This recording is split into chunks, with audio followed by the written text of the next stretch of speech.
اگر آپ چاہتے ہیں کہ ہمارے گھر سے بیماریاں دور ہو جائیں، اگر آپ چاہتے ہیں کہ ہمارے گھر سے پریشانیاں دور ہو جائیں، اگر آپ چاہتے ہیں کہ ہمارے گھر میں امن و سکون قائم ہو جائے، گھر میں محبتیں قائم ہو جائیں، ہمارے گھر میں اتفاق اور اتحاد قائم ہو جائے، تو اس کے لیے آپ کو ایک عمل کرنا پڑے گا۔ عمل کیا ہے؟ میرے شیخ طریقت امیر اہل سنت دامت برکاتہم العالیہ نے مدنی پنصورہ میں ایک عمل تحریر فرمایا ہے کہ جو کوئی کورے پیالے پر، کورا پیالہ یعنی غیر استعمال شدہ پیالہ یعنی نیا پیالہ، جو کوئی کورے پیالے پر اللہ تبارک و تعالی کا یہ صفاتی نام یا والی جو کوئی ایک بار لکھ کر اب اس پیالے میں پانی بھر کر گھر کے چاروں دیواروں پر پانی چھڑکے تو انشاءاللہ عز و جل گھر آفتوں سے محفوظ رہے گا، اس گھر سے بیماریاں دور ہو جائیں گی، اس گھر سے پریشانیاں دور ہو جائیں گے۔ اب آئیے اس کا میں آپ کو طریقہ بتاتا ہوں کہ لکھنا کیسے ہے۔ جب یہ آپ لکھیں تو کوشش کریں کہ باوضو اللہ تبارک و تعالی کا یہ صفاتی نام لکھیں تاکہ زیادہ برکتیں حاصل ہوں۔ اس میں جو دائرے والا حرف ہے واو، تو اس کا دائرہ بھی کھلا ہوا ہونا چاہیے، اور لکھنے کا کوئی مخصوص وقت نہیں، آپ جب چاہیں جس وقت چاہیں لکھ سکتے ہیں، لیکن اگر اچھی نیتیں شامل کر لی جائیں تو انشاءاللہ عز و جل ثواب بھی اللہ پاک کی رحمت سے حاصل ہو۔ یہ جب میں واقعہ تفسیر قرآن میں پڑھ رہا تھا، میں اس کو کیوں آج بیان میں شامل کیا یہ بھی آپ کو بتاؤں گا۔ میں جب پڑھ رہا تھا تو یقین کریں جی نہیں چاہ رہا تھا کہ قرآن کو بند کیا جائے، اگلی آیت پڑھوں آگے کیا بیان ہوا، اگلی آیت پڑھوں آگے کیا بیان ہوا۔ آپ ذرا سنیے گا، اب وہ تلاش کرنے آ گئے تھے مگر ان کو نظر کیا آیا، انہوں نے دیکھا کیا؟ اب دیکھیے گا حضرت موسیٰ کی قسمت۔ اب قرآن کیا کہتا ہے؟ فَلَمَّا أَتَاهَ نُودِيَ يَا مُوسَىٰ، پھر جب آگ کے پاس آیا، حضرت موسیٰ آگ کے پاس آئے تو انہیں ندا فرمائی گئی، انہیں آواز لگائی گئی، انی انا ربک فاخلع نعلیک انک بالوادی المقدس طوی، فرمایا گیا بے شک میں تیرا رب ہوں تو تو اپنے جوتے اتار دے، بے شک تو پاک وادی طوا میں ہے۔ آپ تو آگے گئے تو آپ کو ایک روشن درخت نظر آیا، چمکتا ہوا درخت، اس پر انوار و تجلیات کی بارش ہو رہی تھی۔ حضرت موسیٰ اس درخت کے قریب جاتے، وہ درخت دور ہو جاتا، اب رک جاتے، درخت قریب آ جاتا، اب جتنا قریب جاتے درخت دور ہو جاتا، اور پھر اس درخت سے آواز آئی کہ اے موسیٰ میں تیرا رب ہوں۔ اللہ کریم نے حضرت موسیٰ سے اس مقام پر کلام فرمایا، اور یہ گویا اللہ کریم کی طرف سے بلاوا تھا آپ کو، آپ اس آگ کی طرف گئے، اور اب کیا فرمایا گیا؟ اے موسیٰ اپنے چپل اتار دے، بے شک تو مقدس وادی طوا میں ہے، آپ ایسی جگہ پہنچ گئے جہاں رب سے ہم کلام ہو رہے ہیں۔ اللہ اکبر۔ اب یہاں بھی بہت پیاری پیاری باتیں سیکھنے کو ملی ہیں۔ کیا کہا گیا؟ جوتے اتار دے۔ علماء نے، مفسرین نے اس کی وجہ بیان کی کہ اس کی وجہ کیا تھی۔ فرمایا کہ اللہ کی بارگاہ میں، اچھی بارگاہ میں، پاک جگہوں پر جوتوں کو اتار دینا چاہیے، یہ انبیاء کا طریقہ ہے۔ ایک وجہ یہ بھی تھی کہ اس مقدس وادی طوا کی مٹی جو ہے وہ حضرت موسیٰ علیہ السلام کے قدموں سے مس ہو جائے، حضرت موسیٰ کو اس جگہ کی برکتیں نصیب ہو جائیں۔ سبحان اللہ۔ اب علماء نے کتنا پیارا قرآن سے استنباط کیا، قرآن سے ہمیں سمجھایا کہ اللہ کی بارگاہ میں جب بھی دعا کریں چپل اتار لینا چاہیے۔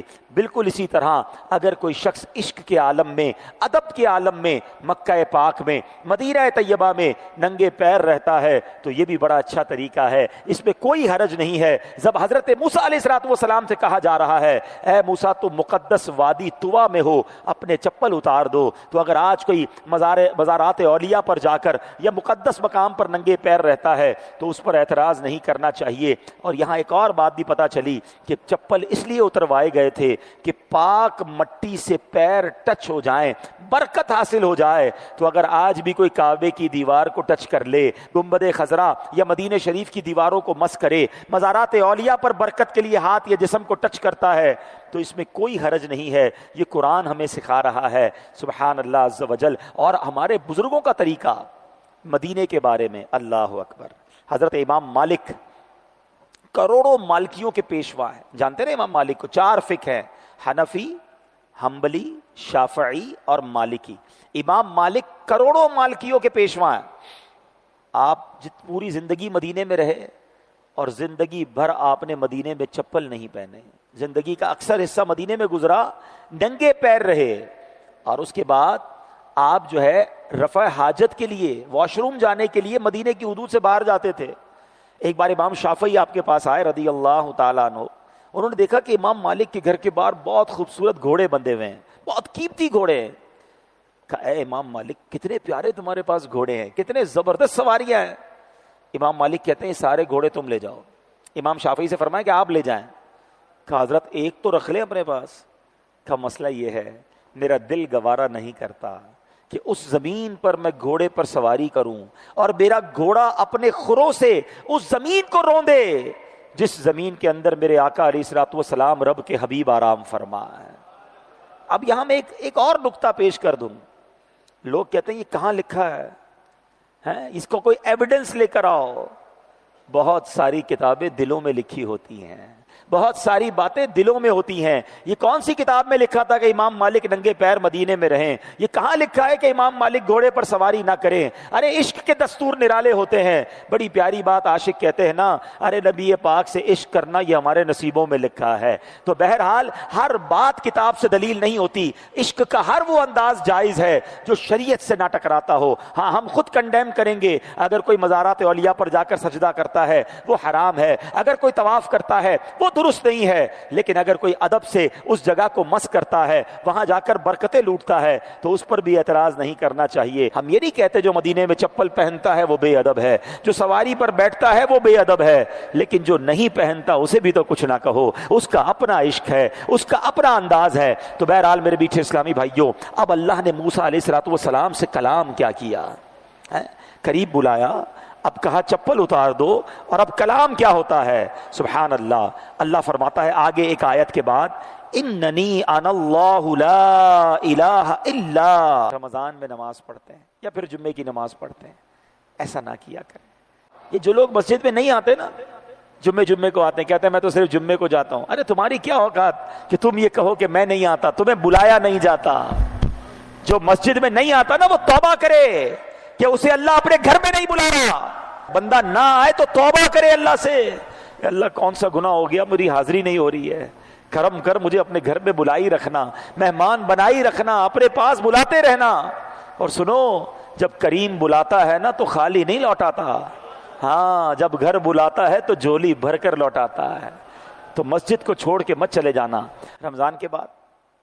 مسجد کے اندر ایسے لگ رہا ہوتا ہے کہ مچھلی پانی کے باہر ہے، بے چین بے کل، سب سے آخر میں آنا ہے، ادھر امام صاحب نے سلام پھیرا ادھر جانا شروع، دعا مانگنے کا بھی ٹائم نہیں ہے۔ امام صاحب 2 منٹ نماز لیٹ کر دے تو امام صاحب کو پکڑ لیتے لوگ، بھائی کیا ہو گیا حضرت 2 منٹ لیٹ کر دی آپ نے، دعا 1 منٹ لمبی کرا دی۔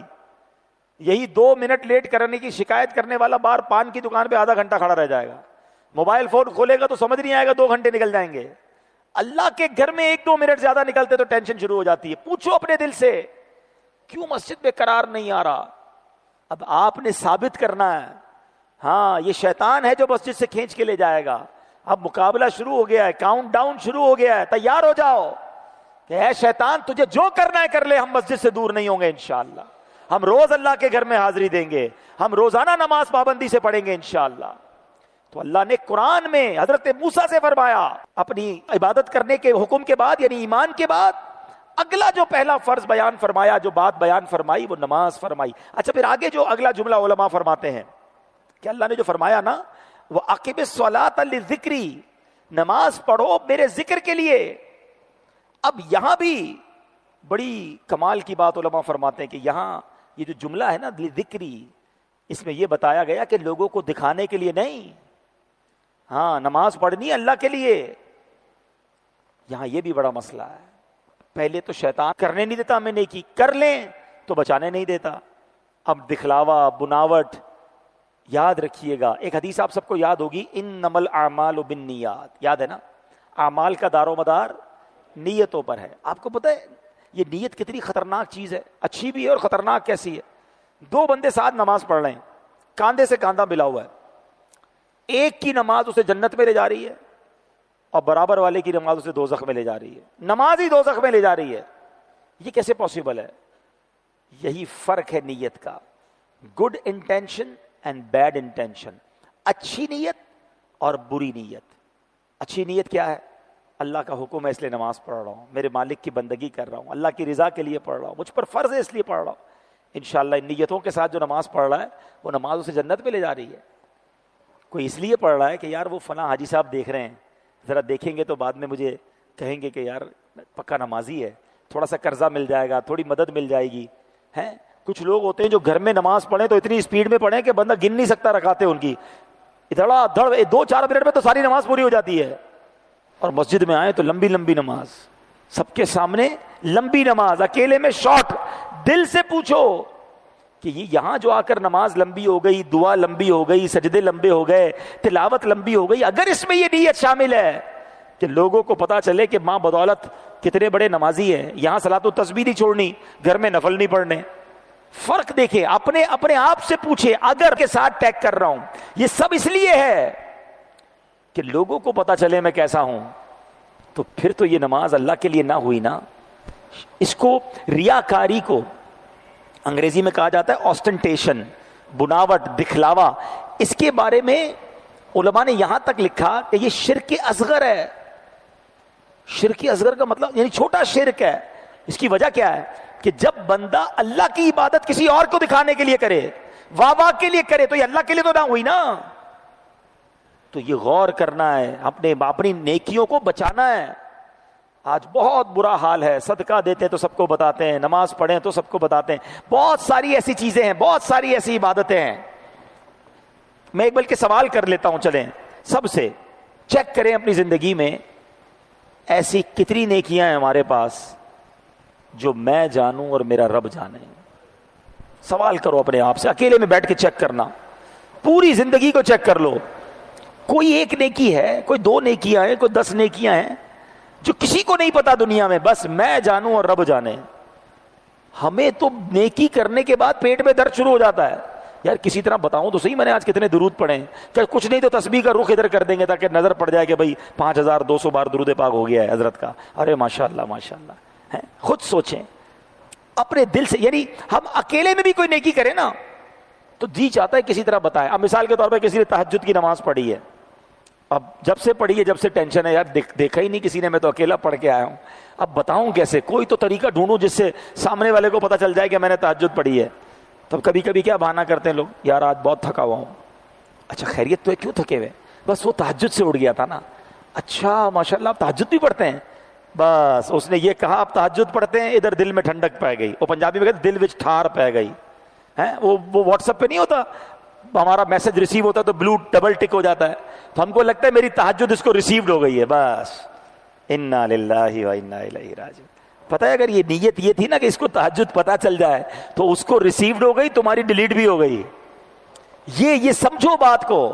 علماء فرماتے ہیں کہ نیکیوں کو, اخلاص کی ڈیفینیشن یہ بیان کی کتابوں میں کہ نیکیوں کو اس طرح چھپائیں جیسے بندہ اپنے گناہوں کو چھپاتا ہے.